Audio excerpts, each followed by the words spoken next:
Hello, good morning India. Physics सुबह 8 बजे। Geography class सुबह 9 बजे। एमपीजी की क्लास शाम 5 बजे। स्टैटिक जीके शाम 6 बजे। रीजनिंग क्लास शाम 7 बजे। साइंस क्लास शाम 8 बजे।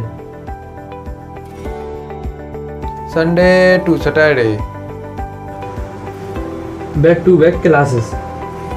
Live from studio. तो आज ही बुंदेलखंड क्लासेस को सब्सक्राइब करें।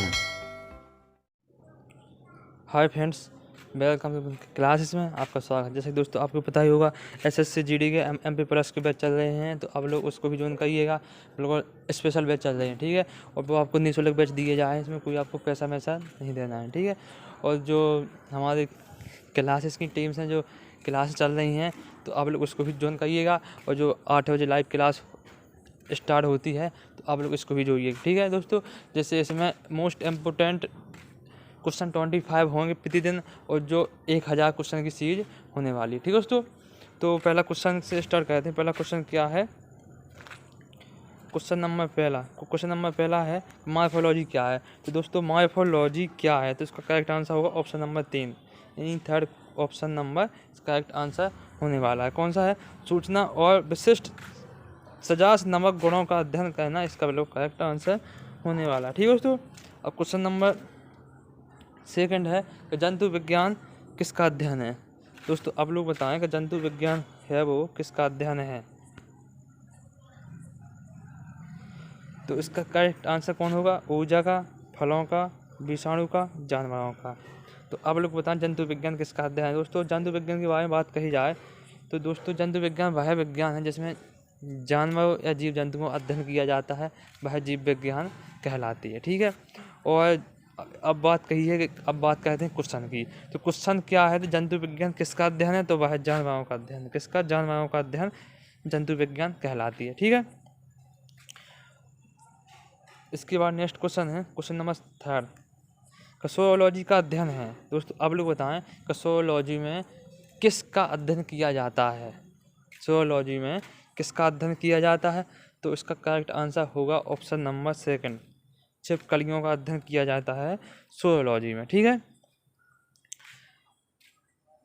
इसके बाद नेक्स्ट क्वेश्चन है क्वेश्चन नंबर 4 है कि पक्षियों के अध्ययन को क्या कहा जाता है। दोस्तों आप लोग बताएं जिसमें पक्षियों का अध्ययन किया जाता है वह क्या कहलाता है। जैसे एंटेमोलॉजी, ऑर्निथोलॉजी, बर्डोलॉजी और हेपेटोलॉजी। एक 4 ऑप्शन हैं, 4 ऑप्शन में से एक करेक्ट ऑप्शन कौन सा होगा। तो इसका करेक्ट आंसर होने वाला है ऑप्शन नंबर बी, यानी ऑप्शन नंबर 20 का करेक्ट आंसर होगा ऑर्निथोलॉजी। ऑर्निथोलॉजी पक्षियों के अध्ययन को कहा जाता है, ठीक है। इसके बाद क्वेश्चन नंबर 5 है। क्वेश्चन नंबर 5 के बारे में बात करते हैं कि माइकोलॉजी के अध्ययन से संबंधित है। दोस्तों माइकोलॉजी होता है वह किसका अध्ययन होता है? किसका होता है? कोशिका विज्ञान का, जीवाणु का, विषाणु का, कवक का। दोस्तों आप लोग सही आंसर बताएं, कमेंट बॉक्स में जल्दी देखेंगे, और जिसका करेक्ट आंसर सबसे पहले आएगा उसी का नाम लिखा जाएगा, ठीक है। तो आप लोग बताएंगे कि इसका करेक्ट आंसर कौन सा होने वाला है, ठीक है। और दोस्तों वीडियो पसंद आया हो लाइक करें, शेयर करें, बुंदेलखंड क्लासेस को सब्सक्राइब करें, ठीक है। तो इसका आंसर कौन सा करेक्ट होने वाला है, तो आप लोग बताइए जल्दी कौन सा होगा। इसका करेक्ट आंसर होगा ऑप्शन नंबर 4, कवक। इसी को कहा जाता है फंजाई। फंजाई होता है जो इसमें माइकोलॉजी का अध्ययन होता है किसमें? कवक के संबंधित है, ठीक है। इसके बाद क्वेश्चन नंबर 6 है। क्वेश्चन नंबर 6 कह रहा है कि सेरीकल्चर किससे संबंधित है। दोस्तों सेरीकल्चर किससे संबंधित है? 4 ऑप्शन दिए गए हैं, आप लोग करेक्ट आंसर बताइएगा कौन सा होगा ऑप्शन नंबर करेक्ट। तो इसमें मधुमक्खियों का पालन, पौधों का विकास, रेशम के कीड़ों का अध्ययन और मत्स्य पालन। अब 4 ऑप्शन में है, इसमें करेक्ट आंसर होगा ऑप्शन नंबर 3 होगा। कौन? इसका करेक्ट आंसर ऑप्शन नंबर 3 होने वाला है। तो रेशम के कीड़ों का अध्ययन कहलाता है सेरीकल्चर। क्या कहलाता है? रेशम के कीड़ों का अध्ययन सेरीकल्चर कहलाता है, ठीक है दोस्तों। क्वेश्चन नंबर 7 है कि जीवाश्म के अध्ययन को क्या कहा जाता है। जीवाश्म के अध्ययन को क्या कहा जाता है? तो ऑप्शन नंबर करेक्ट पहले होगा। कौन सा? पहला नंबर ऑप्शन करेक्ट होगा। ठीक है, इसका जीवाश्म विज्ञान होता है ना, जीवाश्म के अध्ययन को कहा जाता है क्या? जीवाश्म विज्ञान। इसके बाद क्वेश्चन नंबर 8 है का टैक्सोनॉमी मूल रूप से संबंधित है। दोस्तों टैक्सोनॉमी है ना जो मूल रूप से किससे संबंधित है? इन 4 ऑप्शन में से किस चीज़ से संबंधित है? तो आप लोग बताएं करेक्ट आंसर कौन सा होने वाला है। तो जो टैक्सोनॉमी मूल रूप से संबंधित है किससे है?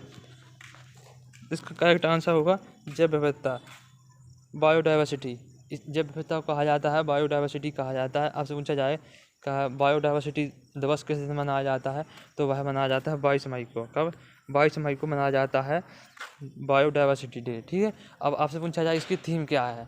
2021 की थीम क्या है बायोडाइवर्सिटी की? वो आप लोग कमेंट बॉक्स में जो भी छापें। ठीक है, इसके बाद दोस्तों वीडियो को पसंद आया हो तो लाइक करो जल्दी से जल्दी। अब क्वेश्चन नंबर 9 है कि विभिन्न प्रकार के ऊतकों के अध्ययन को क्या कहा जाता है? जैसे दोस्तों जो ऊतक होते हैं वह ऊतक क्या कहलाते हैं? पहली बात तो फिर क्वेश्चन के ऊपर बात कहते हैं। ऊतक वह होते हैं जो समान कार्य करने वाली कोशिकाओं को ऊतक कहा जाता है। क्या? समान कार्य करने वाली उस कोशिकाओं को ऊतक कहा जाता है। वो ऊतक कितने प्रकार के होते हैं? ऊतक दोस्तों 2 प्रकार के होते हैं। एक तो होते हैं विभज्योतक ऊतक, दूसरा होता है स्थायी ऊतक। अब विभज्योतक ऊतक होता है ना वो 3 प्रकार के होते हैं। कौन कौन से होते हैं? शीर्षस्थ, पार्श्व और तीसरा होता है अंतःवेशी। ठीक है, अब शीर्षस्थ का काम क्या रहता है? शीर्षस्थ का काम रहता है दोस्तों लंबाई में वृद्धि करना। किसमें? शीर्षस्थ का काम रहता है लंबाई में वृद्धि करना। ठीक है, शीर्षस्थ का। अब बात कही जाए अंतःवेशी की। अंतःवेशी का काम क्या रहता है? अंतःवेशी का काम रहता है दोस्तों मोटाई में वृद्धि करना। किसमें? मोटाई में वृद्धि करना अंतःवेशी का काम रहता है। जैसे ये है, इस यहाँ की साइडें वाला होते हैं वह इसका अंतःवेशी काम रहता है। पार्श्व की थोड़ी जो शीर्षस्थ का काम रहता है थोड़ा उसी से मिलजुल के पार्श्व का काम रहता है। ठीक है, 3 हो गए। अब बात करते हैं स्थायी ऊतक। अब स्थायी ऊतक भी 2 प्रकार के होते हैं। कितने प्रकार के होते हैं? स्थायी ऊतक 2 प्रकार के होते हैं। एक होता है सिंपल ऊतक, दूसरा होता है कॉम्प्लेक्स ऊतक। ठीक है, जो कॉम्प्लेक्स ऊतक होते हैं वो भी 2 प्रकार के होते हैं, जाइलम और फिलोअम। जाइलम फिलोअम को और भी नाम से जानते हैं, संबंध ऊतक भी उन्हें भी कहा जाता है। ठीक है, अब जाइलम का काम क्या रहता है? तो जाइलम का काम रहता है दोस्तों जल का परिवहन करना। क्या है? पेड़ों में जल का परिवहन करना जाइलम का काम रहता है। और फिलोअम का काम रहता है दोस्तों फूड का परिवहन करना पेड़ पौधों के अंदर। ठीक है, अब जो सरल ऊतक होते हैं वह 3 प्रकार के होते हैं। कितने प्रकार के होते हैं? वह 3 प्रकार के होते हैं, पेरेन्काइमा, स्क्लेरेन्काइमा और कोलेन्काइमा। ये 3 प्रकार के सरल ऊतक होते हैं। अब जो पेरेन्काइमा होते हैं वह उनका काम क्या रहता है? तो पेरेन्काइमा का काम रहता है दोस्तों भोजन का संग्रहण करना पेरेन्काइमा का काम रहता है। स्क्लेरेन्काइमा का रहता है मजबूती करना। क्या? स्क्लेरेन्काइमा का काम रहता है मजबूती कायमा, या इन्हीं को कहा जाता है दृढ़ ऊतक। ठीक है, अब बात करते हैं कोलेन्काइमा की। तो कोलेन्काइमा को कहा जाता है मृदु ऊतक। क्या? स्थूल ऊतक कहा जाता है, स्थूल ऊतक कहा जाता है कोलेन्काइमा को। इसका काम रहता है लचीलापन। ठीक है, अब बात कहते हैं पेरेन्काइमा की। तो पेरेन्काइमा का उपनाम है मृदु ऊतक या इन्हें कहा जाता है पेरेन ऊतक, पेरेन्काइमा ऊतक। अब जो पेरेन्काइमा ऊतक होते हैं वह 2 प्रकार के होते हैं। तो आप लोग बताइए 2 प्रकार के कौन कौन से होते हैं। अब बात करते हैं क्वेश्चन के ऊपर। तो क्वेश्चन क्या कह रहा है? तो हमने आपको ऊतक के बारे में पूरी जानकारी दे चुकी है। ठीक है, अब हमने आपको पूरे ऊतक के बारे में समझा दिया है। अब आज के बाद कोई भी ऊतक का क्वेश्चन आएगा तो वह आपको रॉन्ग नहीं करना। ठीक है, चाहे कोई सी भी आ जाए क्वेश्चन, कहीं से भी आ जाए ऊतक का क्वेश्चन, तो आपका गलत नहीं होना चाहिए। ठीक है, तो इसका करेक्ट आंसर कौन सा होगा? विभिन्न प्रकार के ऊतकों का अध्ययन क्या कहा जाता है? ऊतक विज्ञान कहलाता है। विभिन्न प्रकार के ऊतकों का अध्ययन। ठीक है, अब क्वेश्चन के बारे में, नेक्स्ट क्वेश्चन के बारे में बात करते हैं। क्वेश्चन नंबर 10 है। क्वेश्चन नंबर 10 के बारे में एपीकल्चर किससे संबंधित है। दोस्तों वो एपीकल्चर है ना, वह किससे संबंधित है, तो वह मधुमक्खी संबंधित है। किससे, मधुमक्खी संबंधित है। अब इसके पहले एक क्वेश्चन था सेरीकल्चर किससे संबंधित है, तो सेरीकल्चर संबंधित था किससे, रेशम के, रेशम से संबंधित है। ठीक है, और जो एपीकल्चर किससे संबंधित है, तो एपीकल्चर है दोस्तों मधुमक्खी से संबंधित। ठीक है, मछली पालन होता है, मत्स्य पालन, मछली पालन, आप लोग बताएं किससे संबंधित है। ठीक है, इसके बाद क्वेश्चन नंबर 11 क्वेश्चन नंबर 11 के बारे में बात करते हैं कि जीवन की मूलभूत इकाई क्या है। दोस्तों जीवन की मूलभूत इकाई या इसी कहा जाता है कि मानव शरीर की संरचनात्मक एवं क्रियात्मक इकाई कौन सी है, तो वह है कोशिका। कोशिका को कहा जाता है मानव शरीर की संरचनात्मक एवं क्रियात्मक इकाई, या इन्हें कहा जाता है जीवन की मूलभूत इकाई।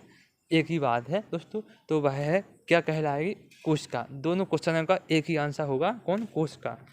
और ऊतक विज्ञान किसका अध्ययन है, ऊतकों का। ठीक है, अब इसके बाद नेक्स्ट क्वेश्चन है, क्वेश्चन नंबर 12 है, कोशिका सिद्धांत निम्नलिखित में से किससे संबंधित है, या दोस्तों किससे संबंधित है, या कोशिका सिद्धांत निम्नलिखित में से किस पर लागू नहीं होता। दोस्तों कोशिका सिद्धांत पहली बात तो दिया किसने था, तो कोशिका सिद्धांत दोस्तों 1839 में, कब, 1839 में स्लाइडन एवं स्वान ने दिया था कोशिका सिद्धांत। ठीक है, अब बात करते हैं कोशिका की खोज किसने की थी, तो कोशिका की खोज की थी रॉबर्ट हुक ने 1665 में कोशिका की खोज की थी। ठीक है, अब इसके बाद ये है कोशिका की खोज हुई थी ना, जो वो महत कोशिका की खोज हुई थी। किसकी, महत कोशिका की खोज हुई थी। अब आपसे बात कही जाए कि जो जीवित कोशिका की खोज किसने की थी, तो जीवित कोशिका की खोज की थी ल्यूवेन हुक ने। कब, ल्यूवेन हुक ने की थी जीवित कोशिका की खोज। ठीक है, जो इन्हें ल्यूवेन हुक ने जो जीवित कोशिका की खोज की थी, इनने किस में देखा था, तो इसमें देखा था दोस्तों। इसका करेक्ट आंसर होगा, इसका करेक्ट आंसर दोस्तों, ठीक है दोस्तों, जो ल्यूवेन हुक ने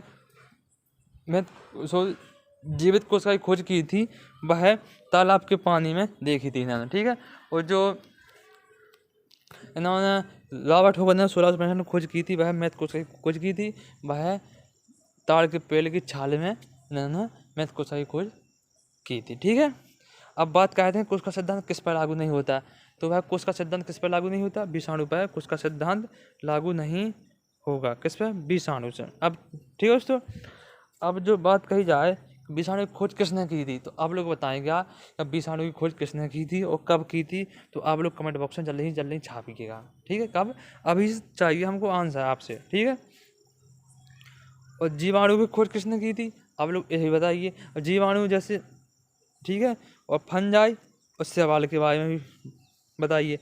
अब दोस्तों शैवाल के बारे में आपसे पूछा जाए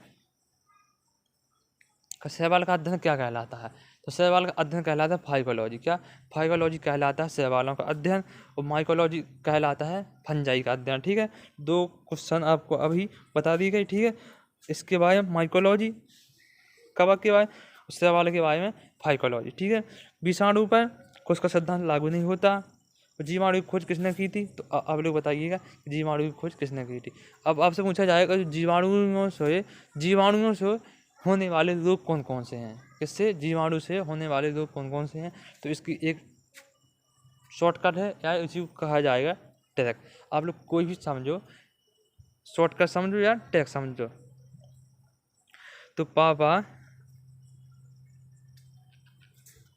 काम पर सोते हैं, पापा काम पर सोते हैं, तो इसकी टैग क्या होगी, पापा से क्या होगी, पारी क्या होगी, मलेरिया होगी, कालाजार होगा, और निंदा की बीमारी। ठीक है दोस्तों, यह जीवाणु से होने वाले रोग हैं। ठीक है, तो विषाणुओं से होने वाले रोग बताइए, तो विषाणुओं से होने वाले रोग में कौन कौन से हैं, तो वह है, क्या होगा इसका करेक्ट आंसर, जैसे एक शॉर्टकट है,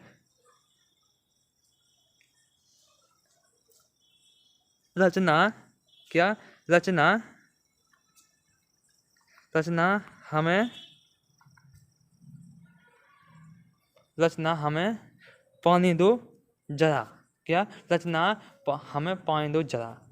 ठीक है, रेबिज होगा दोस्तों। अब इससे पूरी ट्रैक बन जाएगी, किससे? इससे पूरी ट्रैक बन जाएगी जो विषाणुओं से होते हैं जो, ठीक है। अब इसके बारे में, विषाणुओं के बारे में थोड़ी लास्ट वाला क्वेश्चन में इसके बारे में बात करते हैं, ठीक है। काफ़ी समय हो गया है दोस्तों। वीडियो पसंद आया तो लाइक करें, शेयर करें, बुंदेलखंड क्लासेस को सब्सक्राइब करें। इसके बाद क्वेश्चन नंबर 14 है कब मोनोजाइट एक्स है दोस्तों। मोनोजाइट एक्स है ना, वह किससे संबंधित है? तो मोनोजाइट एक्स है कैसे? थोरियम से। किससे? थोरियम से संबंधित है मोनोजाइट एक्स। किससे प्राप्त होता है? थोरियम से होता है, ठीक है। अब क्वेश्चन नंबर है 15 का जीन परिवर्तन किस में होता है दोस्तों। वो जीन परिवर्तन होता है वह किस में होता है? तो पहली बात तो जीन की खोज किसने की थी? तो जीन की खोज की थी हैगोन खुराना ने। किसने? हैगोन खुराना जी ने, एक भारतीय वैज्ञानिक हैं, इन्होंने जीन की खोज की थी, ठीक है। अब जो जीन होता है वह किस में होता है? तो जीन होता है दोस्तों डीएनए में। किस में होता है? डीएनए में होता है जीन, ठीक है। अब इसके बारे में बात कही जाए, अब जैसे डीएनए में आरएनए है, क्रोमोसोम है और राइबोसोम। अब जो डीएनए में होता है जो जीन, कैसा होता है? ऐसा होता है क्या? डीएनए। और जो डीएनए के अंदर जो पदार्थ से भरा है वह क्या है? एक जीन है। अब जीन की खोज किसने की थी? तो जीन की खोज की थी हैगोन खुराना ने। किसने? हैगोन खुराना जी ने खोज की थी। अब बताइएगा, आप लोग कमेंट बॉक्स में बताइएगा,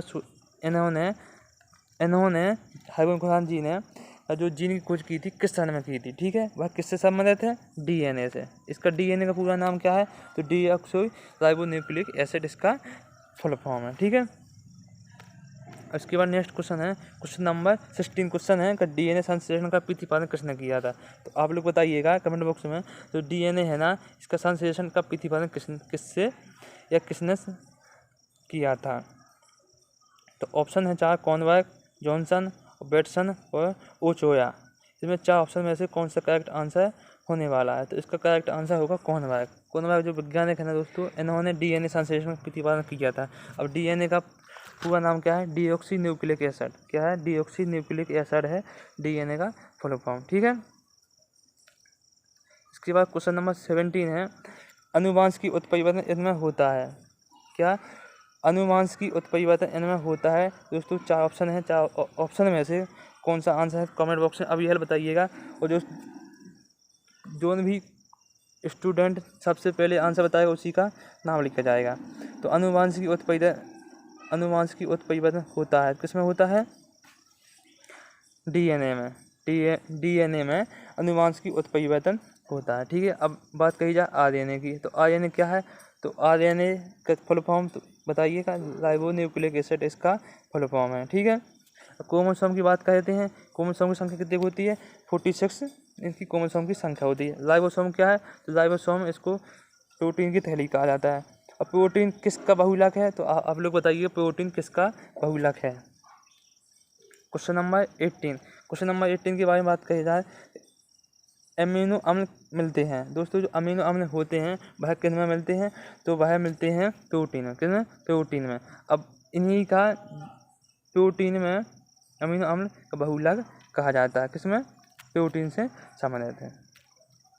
इसके बाद क्वेश्चन नंबर 19 है मानव शरीर में क्रोमोसोम की संख्या होती है दोस्तों। जो मानव शरीर है उसमें क्रोमोसोम की संख्या या गुणसूत्रों की संख्या होती है 40, 46, 48 और 50। इनमें से कौन सा आंसर होगा? ऑप्शन नंबर करेक्ट आंसर होगा सेकंड वाला कौन सा? 46 इसका क्रोमोसोम की संख्या होने वाली है। इसके बाद क्वेश्चन नंबर 20 आरएनए का एक मुख्य कार्य है। आरएनए मुख्य क्या है? तो आरएनए का पहली बात तो फुल फॉर्म क्या है? तो आरएनए का फुल फॉर्म है राइबोन्यूक्लिक एसिड, ठीक है। और जो आरएनए होते हैं वह 3 भाग में बटे होते हैं, एक mRNA, एक tRNA और दोस्तों एक RNA। वो 3 प्रकार के RNA होते हैं। जो mRNA होता है उसका नाम रहता है मैसेंजर राइबोन्यूक्लिक एसिड, इसका नाम रहता है, ठीक है।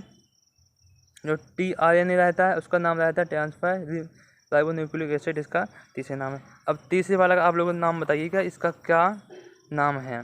तो इसका मुख्य काम क्या है? तो आरएनए का एक मुख्य कार्य है तो प्रोटीन संश्लेषण में सहायता करना इसका एक मुख्य कार्य है, ठीक है। इसके क्वेश्चन नंबर 21 है इसका राइबोसोम का मुख्य कार्य क्या है? तो राइबोसोम का, और दोस्तों जो आयरन की बात कही गई थी उसका सेम ही कार्य रहता है, प्रोटीन संश्लेषण करना। राइबोसोम दोस्तों राइबोसोम को प्रोटीन की थैली भी कहा जाता है। ठीक है, इसके क्वेश्चन नंबर 22 है, आत्महत्या की थैली किसे कहा जाता है? दोस्तों आत्महत्या की थैली किसे कहा जाता है? लाइसोसोम को। अब जो लाइसोसोम को होता है जो आत्महत्या की थैली कहा जाता है, लेकिन क्यों कहा जाता है तो आप लोग बताइए। ठीक है, और गोल्जी बॉडी है, तो गोल्जी बॉडी की खोज किसने की थी? तो गोल्जी बॉडी खोज की थी कैमिलो गोल्जी। किसने? कैमिलो गोल्जी ने गोल्जी बॉडी की खोज की थी। ठीक है, अब माइटोकॉन्ड्रिया के बारे में बात करते हैं, तो माइटोकॉन्ड्रिया को मानव शरीर का पावर हाउस कहा जाता है। ठीक है, अब जो मानव शरीर का पावर हाउस कहा जाता है माइटोकॉन्ड्रिया को, इन्हें क्यों कहा जाता है तो हमने आपको इसके बारे में बता दिया गया है। ठीक है, तो इसका 22 का वाला क्वेश्चन है, राइबोसोम की थैली किसे कहा जाता है? इसका करेक्ट आंसर कौन सा होगा? करेक्ट आंसर होगा ऑप्शन नंबर 3, क्या? लाइसोसोम को आत्महत्या की थैली कहा जाता है। ठीक है, अब क्वेश्चन नंबर 23 है, सजीवों की क्या पहचान है? दोस्तों सजीवों की क्या पहचान है? दोस्तों एक बात कहते हैं, ये रखिए टेबल। ठीक है, एक कोई इंसान खड़ा है, तो आपसे पूछा जाए कि इन दोनों में से सजीव कौन है और निर्जीव कौन है? दोस्तों सजीवों की पहचान क्या है? श्वसन करना, प्रजनन करना और रक्त संचरण करना, यह 3 क्रियाएं होती हैं, वह सजीव कहलाता है। तो इसमें ऑप्शन नंबर 4 वाला होना है वो उपयुक्त सही, मतलब तीनों जो ऑप्शन दिए गए हैं वो तीनों देखो राइट हैं। ठीक है, और जो निर्जीव है तो इसमें निर्जीव में ना श्वसन होगा, न प्रजनन होगा और न रक्त संचरण होगा, तो यह निर्जीव हो गया। ठीक है, और सजीव में श्वसन, प्रजनन, रक्त संचरण यह सभी क्रियाएँ होती हैं। ठीक है, तो इसका करेक्ट आंसर होगा ऑप्शन नंबर 4 सभी। ठीक है, और 24 वाला क्वेश्चन है, निम्नलिखित में से हाइगन खुराना को किस आविष्कार के लिए सम्मानित किया गया था? दोस्तों पहली बात, जो इन्होंने जीन की खोज की थी हाइगन खुराना जी को, एक भारतीय वैज्ञानिक है। ठीक है, और लेकिन इन्हें जो पुरस्कार मिला था, इन्हें किसकी खोज में मिला था? तो इसका आप लोग बताएं क्या है? तो इसका करेक्ट आंसर होगा ऑप्शन नंबर 6, प्रोटीन संश्लेषण। ठीक है, लास्ट क्वेश्चन है और 25 वाला क्वेश्चन है, तो निम्नलिखित में से कौन सा एक संयोजी ऊतक है? दोस्तों आप एक सामान्य मंडल है, त्वचा है, हड्डी है और ऊतक की छाल है। इन 4 ऑप्शन में से निम्नलिखित में से कौन सा एक संयोजी ऊतक है? 4 ऑप्शन में से कौन सा एक संयोजी ऊतक है? तो आप लोग बताइए। हमने पहले वाले क्वेश्चन में आप लोगों को बता दिया गया है तो ऊतक के बारे में पूरी जानकारी दे दी गई। ठीक है, अब आपको बताना है इसका करेक्ट आंसर कौन सा होने वाला है। तो इसका करेक्ट आंसर होगा ऑप्शन नंबर 3, यानी हड्डी। हड्डी क्या है? हड्डी एक संयोजी ऊतक है। ठीक है दोस्तों, तो अब मिलते हैं कल नेक्स्ट वीडियो में। जब तक जय हिंद जय भारत। दोस्तों वीडियो पसंद आया हो तो लाइक करें, शेयर करें, बुंदेलखंड क्लासेस को सब्सक्राइब करें। ठीक है दोस्तों, पहली बात पढ़ेगा भारत तो पढ़ेगा भारत। जय हिंद जय भारत।